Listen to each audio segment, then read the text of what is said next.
Everybody wants to be the CEO or the top executive at their company. It sounds pretty cool, right? I mean, you get the salary, you get the bonus, you get the really cool parking spot, you get the authority, you get the influence, and all the wonderful perks that come with being CEO or a top executive. But there are a lot of things that we don't talk about when it comes to being a CEO or when it comes to being a top executive inside of an organization. In today's video, I'm going to talk about what some of those things are that we don't talk about. Welcome to Great Leadership with me, Jacob Morgan. I am the best-selling author of 5 books on leadership, the future of work, and employee experience. I'm also a professionally trained futurist who has had the opportunity to work with over 2,000 leaders during the course of my career, many of them CEOs at some of the world's top companies. And this is a YouTube channel devoted to helping you become the best leader that you can be. So if that sounds like something you are interested in, then please, I encourage you to subscribe to the YouTube channel to get more content just like this every single week. Being the CEO or being a top executive at your company sounds amazing, but there are 5 things that nobody really tells you when it comes to being a top executive or a CEO inside of your organization. Number 1 is, believe it or not, a lot of top executives struggle with loneliness. Number 2, your employees feel the weight of every word you say. So every word you say matters more than you can possibly imagine. Number 3, you will experience decision-making fatigue. Number 4, you set the standard for work life. And number 5, it is very difficult for you as an executive to stay grounded. So let's jump into these 5 things in a little bit more detail, starting off with loneliness. Now, again, believe it or not, loneliness for top executives is a very real thing. Because if you think about it, the higher up you climb that proverbial pyramid, that hierarchy, the fewer peers you have, right? There's only one CEO. And when you get to the C-suite, there are very few C-suite executives. And so what that means is that your peer group shrinks, the number of people that you can reach out to shrinks, the good and deep connections that you can build and create with peers shrinks, the number of people that you can get help from at your level shrinks. And so you do experience a certain level of loneliness because you don't always have somebody that you can go to. You don't always have somebody that you can bounce ideas from, especially if you get to that CEO level. You also have access to a lot of information that your peers probably don't, and you have to make the most important decisions, and you are on the hook for them when a lot of your peers oftentimes are not. And I want to read you a quote here from one of the CEOs that I interviewed for my book on leading with vulnerability. And this is Gonzalo Gordazar. He's the CEO of a company called CaixaBank. 45,000 employees, and they are headquartered in Spain. And when I interviewed him, he told me, oftentimes when making decisions, you have access to a team of people you can rely on for insights and advice. But sometimes it can be very lonely to be a CEO because eventually you need to make the decision and you can't always get the opinion of the group, or you don't have access to other people who you can always trust. Feeling alone when making decisions is something that I find to be very vulnerable. So again, sounds cool to be CEO. Sounds cool to be the top executive at an organization. But I can't tell you how many times I've interviewed these executives who all tell me the same thing. Sometimes being a CEO, sometimes being a top executive can be a lonely job. The second thing that we oftentimes don't talk about is that when you are an executive, every word that you say matters a lot. And I'll never forget a story from one CEO who I won't name, but he told me how he went to an office in San Francisco. He went to one of their corporate headquarters, and they were just in the process of redesigning their spaces.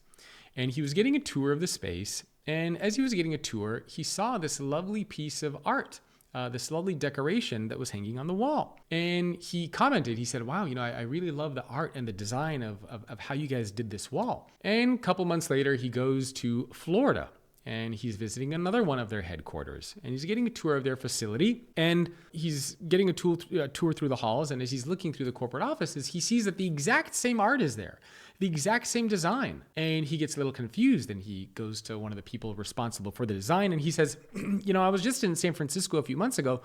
You guys had the same design there. How come you have that exact same design here, even though over there we had marketing folks, here we have engineering. It's a different dynamic. It's a different team. It's a little bit of a different culture, but you have the same art. Why'd you do that? And the people on his team, the person responsible says, oh, you said you wanted that. And the CEO said, I never said I wanted it. I just said that I really liked what you did.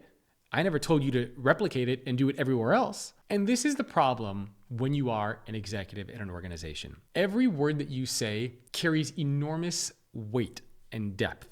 And sometimes, even though you don't mean to give a directive, other people can misconstrue it as such.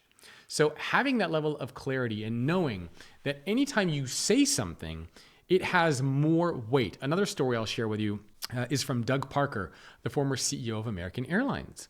And when I interviewed him for my book on Leading with Vulnerability, he told me several times during the course of the pandemic, if you were to turn on the news, you would see stories all the time talking about how American Airlines was going bankrupt. And Doug told me that there were many times where he would sit in his car and he would motivate himself and he would pump himself up before he went into work because he couldn't go into work acknowledging all these stories that people were saying the company was going to go bankrupt.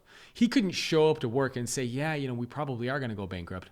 No, because every word that Doug would have said could have literally sunk the company or allowed it to thrive and flourish, which is ultimately what happened. He couldn't show up to work and say, I'm so scared about the future of American Airlines. I know there's all these stories about us going bankrupt. I know that that's probably true. I don't know what. He couldn't do that. When you are the top executive, the words you say carry enormous weight and depth. Therefore, you have to be really careful with the words that you choose. Before I jump into the others, if you like this video, please remember to give it a like. Number 3 is decision-making fatigue. Now, CEOs and top executives inside of organizations do make a fair amount of decisions. I know lots of executives who are trying to minimize the number of big decisions that they make, but ultimately you can't get away from it. At a certain point, you're going to be forced to make certain big decisions. And the challenge with these decisions is they're not just mentally exhausting, but they can also be emotionally exhausting. For example, if you're trying to figure out if you should be letting go of a certain number of your workforce, if you're trying to acquire another company, these are big emotional decisions if you want to divest a certain aspect of your business. So not only do you need your mental acuity, but you also need to have that emotional intelligence. You have to be connected to the decisions that you make. And so, as a CEO, as a top executive, making these types of decisions can be exhausting and they can be absolutely draining. This is why executives like Jeff Bezos try to break down all the decisions that they make into 2 types of decisions. So Jeff Bezos has something called type 1 and type 2 types of decisions. And this is kind of his decision-making framework that he uses when he's getting together with his executive team. So what's a type 1 decision? What's a type 2 decision? A type 1 decision is something that is high stakes, not reversible. A type 2 decision is one that is less critical and is usually reversible. Now, what happens is when you can categorize decisions in these 2 categories, you are able to put more of your mental and emotional energy into those type 1 decisions. That's where you need to put more of the analysis, more of the research, more of the time, more of the resources, versus the type 2 decisions, which you're still involved in, but you don't need to spend as much time on those decisions. So a type 1 decision is something like acquiring a company, right? That is something that is very critical, and that is something that is not reversible. A type 2 decision, something that is less critical and is reversible, is, for example, changing the layout on a website. It's reviewing and coming up with some sort of a marketing strategy. Those things are important, but they're not as critical as acquiring a company, and those things can also be reversed and changed. Whereas if you acquire a company and the deal goes through, the deal is done.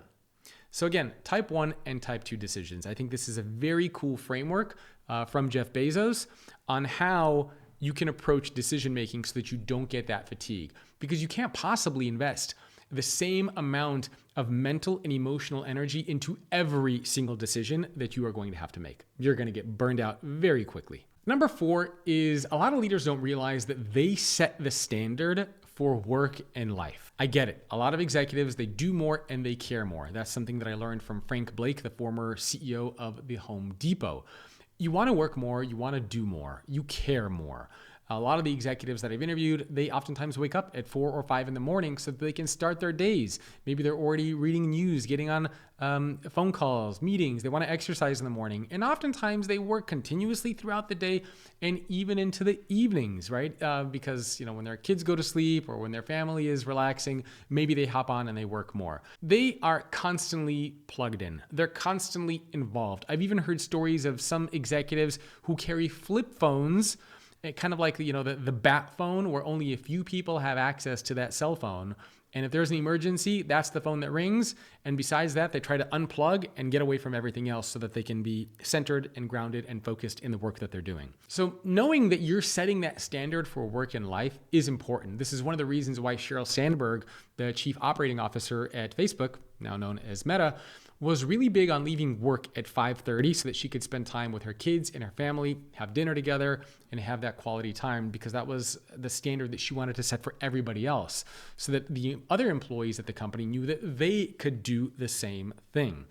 But if you, as a leader at the company, are sending emails to people at 2 in the morning or at 8 o'clock at night, and you're constantly on the calls, and other people are going to see that and they're going to emulate the behavior, and they are going to assume that they always need to be on as well. Now, it doesn't mean that you as a leader don't have the ability to do those things, but just don't involve other people in it, right? There's nothing wrong if you want to do the work, but you have to remember that how you communicate and how you interact and how you engage with other people is going to set the tone for what the work-life balance looks like. And I think that's something that a lot of leaders don't realize as they get into these leadership roles. And this can then later on down the road negatively impact the culture, the engagement, and how employees actually burn out. And number 5, the last one that we never talk about, is it's very hard for CEOs and top executives at organizations to stay grounded. And when I say stay grounded, I mean being connected with what's going on the ground floor. In fact, when I did research for a previous book called The Future Leader, I identified the 9 most important skills and mindsets for current and aspiring leaders. I won't go through what all of those are. I have a separate video on that. But one of the things that I did is I asked all these top executives, how well are you practicing these mindsets and skills? And a lot of these top executives said, I'm doing a pretty good job. And then I asked the employees who actually work for these top executives, how well do you think your top executives are practicing these mindsets and skills? And there was a massive 30+% gap between how well leaders thought they were practicing these mindsets and skills versus how well the people who worked for these leaders thought they were practicing these mindsets and skills. So staying grounded is really, really hard. We all think we're better drivers than we are. We all think we're better listeners than we are. And we all think that we are better leaders than we are. And you have to think about that, because the higher you get in your organization, the more disconnected you become. And that's what my research, and there's lots of research out there which shows the same thing. That classic ivory tower problem is a very real thing. So you have to make sure that you can stay grounded and stay connected to what's going on the ground floor. A lot of executives do listening tours. A lot of executives have these open policies where they allow any employee from any division, any department, any seniority level to come and talk to them and engage with them. But making sure that you can stay grounded with your teams and with your organization is going to be a huge challenge. You have to avoid the insulation effect, where you live and operate in your own little bubble. These are the top 5 things that nobody tells you about being a top executive or CEO inside of your organization.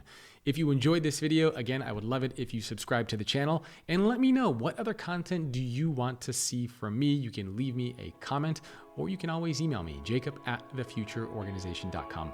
Thanks for watching.